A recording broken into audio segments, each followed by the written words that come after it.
जय जगन्नाथ नमस्कार। आसतु नजर पकेबा आज मयूरभंज जिलार टॉप न्यूज अपडेट कौन सब रही किंतु ता पूर्व आपण मानक गोटे अनुरोध भिडियोटी को शेष पर्यंत देखि आपणकर सुचिंतित मतामत दिंतु एवं भिडियोटी को लाइक करूँ। आज प्रथम खबर मोरडा थाना चित्रोड़ा फांडी अधीन पुराणापाणी छक रविवार अपराह्न गोटाए समय गोमांस नहीं द्रुत गति जाऊा बाइक सहित कार मध्य मुहांमुही धक्का हेबारु बाइक चालक समेत बाइक आरोही गुरुतर आहत होइछन्ति। सूचना मुताबक स्टेशन मर्दा अंचल हबीब नामक युवक सहयोगी सहित बस्तारू पाखापाखि 10 किलोग्राम गोमांस नहीं बारिपदा अभिमुखे ओडी 01J4412 होंडा बाइक जोगे धरा पड़ा भयर अत्यंत द्रुत गति जाउथबा समय विपरीत दिगरू आसुवा एक कार सहित मुहांमुही धक्का होइथिला। दुर्घटना स्थलरू कार पड़ा जाइथिबा बेले बाइक रे थिबा युवक दुई जनक मध्यरु जनकर गोड़ भांगी जाइथिबा बेले अन्य जणे मध्य रक्ताक्त होई पड़थिले। दुई जनक उद्धार कर स्थानीय लोक माने आंबुलेंस जोगे किसानताणी डाक्तरखाना रे भर्ती करथिले। खबर पाई चित्रोड़ा फांडी अधिकारी भीमसेन मल्लिक घटनास्थल पहुंची दुर्घटनाग्रस्त बाइक को जबत करने सहित गोमांस को जबत कर परीक्षा पाई लैबोरेटरी को पठाଯିव बोली सूचना दी। एपटे दुर्घटना दुई जनक अवस्था संकटापन्न थिबारु किसानताणी डाक्तरखाना रे प्राथमिक चिकित्सा पर बारिपदा जिला मुख्य डाक्तरखाना को स्थानांतरित कराई। परवर्ती खबर बड़साई थाना अधीन जगन्नाथपुर पंचायतर मधुपुर ठारे थिबा रबर प्लांट भितर सुव्यवस्थित एवं सुसंगठित ढंग से चलीथिबा चरादेशी मद कारखाना उपरे रविवार अपराह्न 2टारे अबकारी विभाग पक्षर सशस्त्र पुलिस सहायतार अतर्कित चढ़ाऊ कराई विपुल परिमाणर महुलपच रंधामद समेत मद परिस्थिति व्यवहृत व्यापक सरंजाम गुड़ी को नष्ट कराई।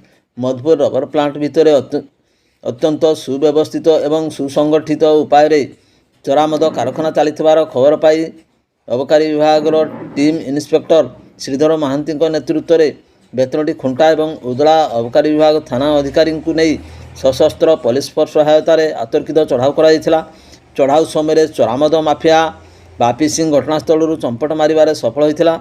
अबकारी विभाग मोबाइल टीम घटनास्थल 10,200 किलोग्राम ओजनर महुलपच एवं चराचारण निमंते प्रस्तुत कर रखा जायता 350 लिटर रंधामद समेत मद प्रस्तुति व्यवहृत व्यापक सरंजाम गुड़ी को जबतपूर्वक नष्ट करा जायथिला। एसहित OR11G 6919 नंबर विशिष्ट मोटरसाइकिल को जबत करी प्लास्टिक ड्रम आलुमिनियम डेक्ची गुड़ी को जबत कराइथिला। एने अबकारी विभाग पक्षर एक मामला रुजु करी अधिक तदंत जारी रखिबा बेले फेरार अभियुक्त बापी सिंह को धरिबा को चढ़ाऊ जारी रही। परवर्ती खबर बैसिंगा मानती राज्य राजपथर रास्तार बैसिंगा अभिमुखे आसुवा गोरु बोझे भ्यान को बैसिंगा ठारे अटकाइबा को चेष्टा करुवा पुलिस पेट्रोलिंग टीम ऊपर को गाड़ी माड़ी जावाक उद्यम करुवा बेले अधिकारी जनक ड्रेन को डेई पड़ी निजर जीवन बंचाई बेले शेष में पिछा कर 8 नंबर जातीय राजपथ जरका ठारे रविवार अपराह्न 4टा समय उक्त गोरु बोझे भ्यान को जबत कर सफल होइछि बैसिंगा पुलिस।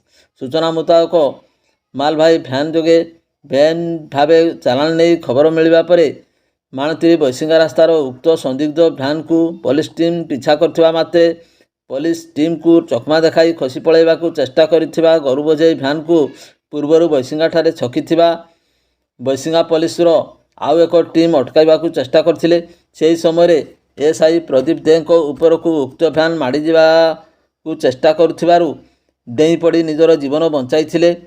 शेष में बैसिंगा पुलिस 2टी टीम पिछा करी जरका ठारू काबू करिबारे सफल होइथिला। पुलिस स्थानीय लोकंक सहित मिसी उक्त भ्यान 12टी गोरु को उद्धार करथिले। बालेश्वर जिला चषाखंड ग्रामर 3 अभियुक्त माणती अंचल 12टी गोरु को अत्यंत अमानुषिक भाव उक्त भ्यान बालेश्वर चालाण करुवा प्राथमिक तदंतर जनापड़ा। जबत गोरु बोझे भ्यान को थाना को आनिबा परे समस्त गोरु को ओह्लाई पानी एवं खाद्य जगाई दि जाइथिला। एने 3 अभियुक्तों नाम एक मामला रुजु करी कोर्ट चालाण करा जाइथिबार सूचना मिलछि। परवर्ती खबर चोरा बाइक फोटो सह सामाजिक गणमाध्यम इंस्टाग्राम रे छाड़िबा जनिक युवकों महंगा सब्यस्त होइछि। सेही फोटो आधार में पुलिस तदंत करी 6 जन को गिरफ्त करने सहित बाइक को उद्धार करिबारे सफल होइछि। मिलिथिबा सूचना मुताबक झारपखरिया थाना अंतर्गत खड़ीशल ग्रामर अभिषेक पात्रंकर यामा मोटरसाइकेलटी ଗତ ଏପ୍ରିଲ ମାସରେ ତାଙ୍କ ଘରୁ ଚୋରି ହୋଇଯାଇଥିବା ନେଇ ଥାନାରେ ଲିଖିତ ଅଭିଯୋଗ କରିଥିଲେ। ଏ ବାବଦରେ ଝାରପଖରିଆ ପୋଲିସ ମାମଲା ରୁଜୁ କରିବା ସହିତ ତଦନ୍ତ ଜାରି ରଖିଥିଲା। ବିଶେଷ ସୂତ୍ରରୁ ଖବର ମିଳିବା ପରେ ତଦନ୍ତକାରୀ ଅଫିସର ସିକେ ମହାନ୍ତି ଆଇଆଇସି ପ୍ରଭୁ କଲ୍ୟାଣ ଆଚାର୍ଯ୍ୟଙ୍କ ନିର୍ଦ୍ଦେଶ ମୁତାବକ ନିର୍ଦ୍ଦିଷ୍ଟ ସ୍ଥାନରେ ଚଢ଼ାଉ କରି ଉକ୍ତ ଚୋରି ବାଇକ୍କୁ ଉଦ୍ଧାର କରିବାରେ ସଫଳ ହୋଇଛନ୍ତି। ମାମଲା 6 ଜଣ ସମ୍ପୃକ୍ତ ଥିବାରୁ ପୁଲିସ ସେମାନଙ୍କୁ କୋର୍ଟ ଚାଲାଣ କରିଛି।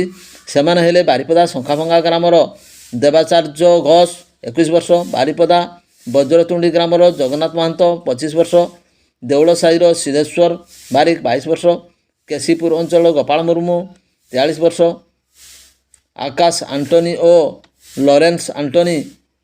ତେବେ ବାଇକ୍ ସହିତ ବାରିପଦା ଶଙ୍ଖାଭଙ୍ଗା ଗ୍ରାମର ଦେବାଚାର୍ଯ୍ୟ ଘୋଷଙ୍କ ଇନଷ୍ଟାଗ୍ରାମ ପୋଷ୍ଟକୁ ଦେଖିବା ପରେ ସବ୍ ଇନ୍ସପେକ୍ଟର ମହାନ୍ତି ଉକ୍ତ ବାଇକ୍କୁ ନେଇ ସନ୍ଦେହ ସୃଷ୍ଟି ହୋଇଥିଲା। ପରେ ଦେବାଚାର୍ଯ୍ୟ ବାବଦରେ ତଥ୍ୟ ସଂଗ୍ରହ କରିଥିଲେ। ତାଙ୍କ ସନ୍ଦେହ ସତ୍ୟ ପ୍ରମାଣିତ ହୋଇଥିଲା ଏବଂ ଦେବାଚାର୍ଯ୍ୟ ଠାରୁ ସମସ୍ତ ତଥ୍ୟ ପୋଲିସକୁ ମିଳିଥିଲା। ପୁଲିସର ସୂଚନା ମୁତାବକ ଅଭିଷେକଙ୍କ ବାଇକ୍କୁ ଜଗନ୍ନାଥ ମହାନ୍ତ ଓ ଦେଉଳ ସାହିର ସିଦ୍ଧେଶ୍ୱର ବାରିକ ମିଶି ଚୋରି କରି ଦେବାଚାର୍ଯ୍ୟଙ୍କୁ ବିକ୍ରି କରିଥିଲେ।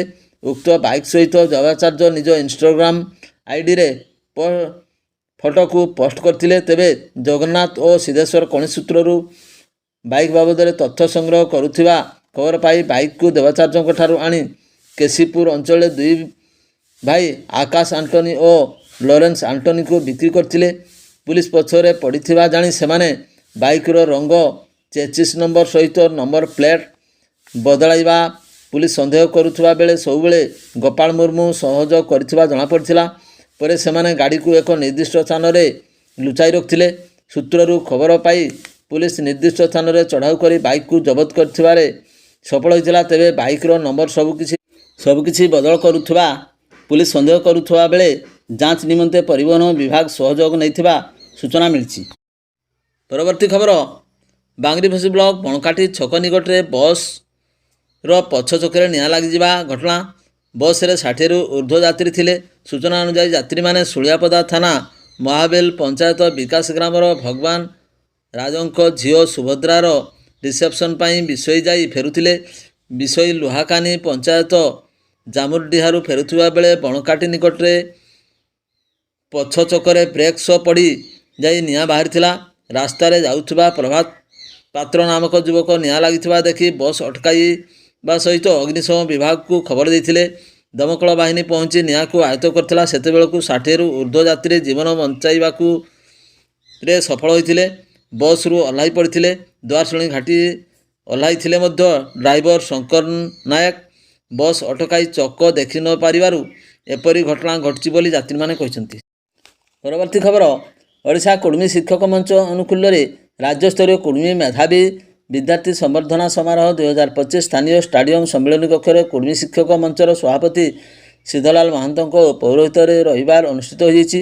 ମୁଖ୍ୟ ଅତିଥି ଭାବେ ମିଲନ ଦେବୀ ଏଜୁକେସନାଲ ଟ୍ରଷ୍ଟର ଅଧ୍ୟକ୍ଷ ଛୋଟଲାଲ ମହାନ୍ତ, ମୁଖ୍ୟ ପ୍ରବକ୍ତା ଭାବରେ ବନବାସୀ କଲ୍ୟାଣ ଆଶ୍ରମ ପୂର୍ବ କ୍ଷେତ୍ର ସଂଗଠନର ମନ୍ତ୍ରୀ ବିଶ୍ୱାମିତ୍ର ମହାନ୍ତ ଓ ସମ୍ମାନିତ ଅତିଥି ଭାବେ କେନ୍ଦୁଝର ଜିଲ୍ଲାର ଅବସରପ୍ରାପ୍ତ ବରିଷ୍ଠ ଶିକ୍ଷକ କ୍ଷେତ୍ରବାସୀ ମହାନ୍ତ ଯୋଗ ଦେଇଥିଲେ। ଏହି ରାଜ୍ୟସ୍ତରୀୟ କାର୍ଯ୍ୟକ୍ରମରେ ମୟୂରଭଞ୍ଜ, କେନ୍ଦୁଝର, ଦେବଗଡ଼, ସୁନ୍ଦରଗଡ଼, ଢେଙ୍କାନାଳ, ଯାଜପୁର, କଟକ, ବାଲେଶ୍ୱର, ମୟୂରଭଞ୍ଜ ଜିଲ୍ଲାର 218 ଜଣ ମେଧାବୀ କୁର୍ମୀ ଛାତ୍ରଛାତ୍ରୀଙ୍କୁ ସମ୍ବର୍ଦ୍ଧିତ କରାଯାଇଥିଲା। ଚଳିତ ବର୍ଷ ସମଗ୍ର ରାଜ୍ୟରେ ମାଟ୍ରିକ ପରୀକ୍ଷାରେ 584 ନମ୍ବର ରଖି ଅନ୍ୟତମ ଯୁଗ୍ମ ଟପର କଟକ ତୁଳସୀପୁର ସରସ୍ୱତୀ ଶିଶୁ ବିଦ୍ୟା ମନ୍ଦିରର କୁର୍ମୀ ଛାତ୍ର ଚନ୍ଦନ କୁମାର ମହାନ୍ତଙ୍କୁ ଟଙ୍କଧର ମହାନ୍ତ ସ୍ମୃତି ସମ୍ମାନରେ ସ୍ୱତନ୍ତ୍ର ଭାବେ ସମ୍ମାନିତ କରାଯିବା ସହ ପୁରସ୍କୃତ କରାଯାଇଥିଲା। ପରବର୍ତ୍ତୀ ଖବର, ଖୁଣ୍ଟା ଥାନା କୁସୁଲଦା ପଞ୍ଚାୟତ ଅନ୍ତର୍ଗତ ନହରା ଗ୍ରାମରେ ଦୁଇ ନାବାଳକ ଭାଇ ଭଉଣୀ ଗାଧୋଇବାକୁ ଯାଇଥିବା ବେଳେ ଭଉଣୀ ଆଖି ଆଗରେ ସାନ ଭାଇ ପାଣିରେ ବୁଡ଼ି ମୃତ୍ୟୁବରଣ କରିଛି। ମୃତ ନାବାଳକ ହେଲା ନହରା ଗ୍ରାମର ରାଜୁ ସିଂର ପୁଅ ତଥା ଦ୍ୱିତୀୟ ଶ୍ରେଣୀ ଛାତ୍ର ଶିବ, ବୟସ 7 ବର୍ଷ। ରବିବାର ମଧ୍ୟାହ୍ନରେ ଶିବ ବଡ଼ ଭଉଣୀ ମୀନାକ୍ଷୀ 9 ବର୍ଷ ସହ ଗ୍ରାମ ନିକଟସ୍ଥ ବନ୍ଧକୁ ଗାଧୋଇବାକୁ ଯାଇଥିଲା। ଗାଧୋଇବା ସମୟରେ ମୀନାକ୍ଷୀ ପାଣିରେ ସାନ ଭାଇକୁ ନ ପାଇ ଅନ୍ୟମାନଙ୍କୁ ଡାକ ପକାଇଥିଲା।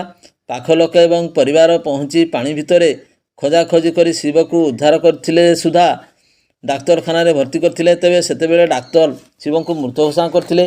ପୁଲିସ ଏକ ଅପମୃତ୍ୟୁ ମାମଲା ରୁଜୁ କରିଥିବା ବେଳେ ଉଦଳାରେ ମୃତଦେହ ଜବତ କରି ବ୍ୟବଚ୍ଛେଦ କରି ପରିବାରବର୍ଗଙ୍କୁ ହସ୍ତାନ୍ତରିତ କରାଯାଇଛି। ଏହି ଘଟଣାରେ ଗ୍ରାମରେ ଶୋକର ଛାୟା ଖେଳିଯାଇଛି।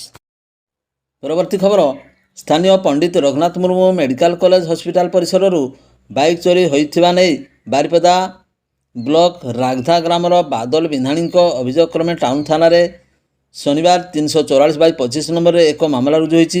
ମେଡ଼ିକାଲରେ ଚିକିତ୍ସା ପାଇଁ ଭର୍ତ୍ତି ହୋଇ ରହିଥିବା ଅଭିଯୋଗକାରୀଙ୍କ ତାଙ୍କ ମାଆଙ୍କ ଦେଖାଶୁଣା କରିବା ପାଇଁ ତାଙ୍କ ବାଇକ୍ ଅଡି 11L 7313ଟିକୁ ମେଡ଼ିକାଲ ପରିସରରେ ଚାବି ପକାଇ ରଖିଥିଲେ। କିନ୍ତୁ ଗତ ଶୁକ୍ରବାର ଭୋର ସମୟରେ ତାଙ୍କ ବାଇକ୍ଟି ଚୋରି ହୋଇଯାଇଥିବା ଦେଖିବାକୁ ପାଇଥିଲେ। ଉଲ୍ଲେଖଯୋଗ୍ୟ ଯେ ରୋଗୀ ଏବଂ ରୋଗୀଙ୍କ ଦେଖାଶୁଣା କରୁଥିବା ବ୍ୟକ୍ତିଙ୍କ ମେଡ଼ିକାଲ ପରିସରରୁ ବାଇକ୍ ଏବଂ ମୋବାଇଲ ଆଦି ବିଭିନ୍ନ ସମୟରେ ଚୋରି ହେବା ଏକ ନୀତିଦିନିଆ ଘଟଣାରେ ପରିଣତ ହୋଇଛି। ପରବର୍ତ୍ତୀ ଖବର, ବାଙ୍ଗିରିପୋଷି କଳାବାଡ଼ିଆ ଅଞ୍ଚଳରେ ଜାତୀୟ ରାଜପଥ 18 କଳାବାଡ଼ିଆ ଝାରପଖିଆ ଜଗନ୍ନାଥକୁଣ୍ଡା ନିକଟରେ ଭୋର ଏକ ମର୍ମନ୍ତୁଦ ସଡ଼କ ଦୁର୍ଘଟଣା ଘଟିଛି। ନିଜ ଗାଡ଼ି ଚକା ତଳେ ଯାଇଛି ଚାଳକଙ୍କ ଜୀବନ। ରବିବାର ଭୋର 4:45 ପାଖାପାଖି ଜଗନ୍ନାଥକୁଣ୍ଡା ଓଭରବ୍ରିଜ୍ ଉପରେ ଏକ ଅଜଣା ଗାଡ଼ିକୁ ପଛପଟୁ WB 33F 1823 ଧକ୍କା ଦେଇଥିଲା। ଫଳରେ ଧକ୍କା ଦେଇଥିବା ଗାଡ଼ିର ଡ୍ରାଇଭର ଚକ ତଳେ ପଡ଼ି ଯାଇଥିଲେ। ନିଜ ଗାଡ଼ି ମାଡ଼ିଯିବାରୁ ଘଟଣାସ୍ଥଳରେ ଡ୍ରାଇଭରଙ୍କ ମୃତ୍ୟୁ ଘଟିଥିଲା। ଟ୍ରକ୍ଟି ପାରାଦୀପରୁ ହାର୍ଡକୁକ୍ କୋଇଲା ନେଇ ବେଙ୍ଗଲ ଯାଉଥିଲା। ଶୋଇଥିବା ହେଲ୍ପର ଉଠି ଗାଡ଼ିରେ ଷ୍ଟାର୍ଟ ବନ୍ଦ କରିଥିଲେ। ଆଗରେ ଥିବା ଅଜଣା ଗାଡ଼ିଟି ଘଟଣାସ୍ଥଳରୁ ଚମ୍ପଟ ମାରିଥିଲା। ଖବର ପାଇ ଘଟଣାସ୍ଥଳରେ ବାଙ୍ଗିରିପୋଷି ପୋଲିସ, NH ଆମ୍ବୁଲାନ୍ସ ଦୁଇଟି କ୍ରେନ୍ ସହାୟତାରେ ଟ୍ରକ୍ଟିକୁ ଟେକି ଚାଳକର ମୃତଦେହ ଉଦ୍ଧାର କରାଯାଇଥିଲା। ମୃତ ଚାଳକ ଜଣକ ପଶ୍ଚିମବଙ୍ଗ ରାଜ୍ୟର ଗଡ଼ବେତା ଅଞ୍ଚଳ ସମୀର ଦାସ ବୋଲି ଜଣାପଡ଼ିଛି। ରବିବାର ବାରିପଦାରେ ଶବ ବ୍ୟବଚ୍ଛେଦ କରାଯାଇ ପରିବାରବର୍ଗଙ୍କୁ ହସ୍ତାନ୍ତରିତ କରାଯାଇଛି। ଭିଡ଼ିଓଟିକୁ ଶେଷ ପର୍ଯ୍ୟନ୍ତ ଦେଖିଥିବାରୁ ଆପଣଙ୍କୁ ଅଶେଷ ଧନ୍ୟବାଦ।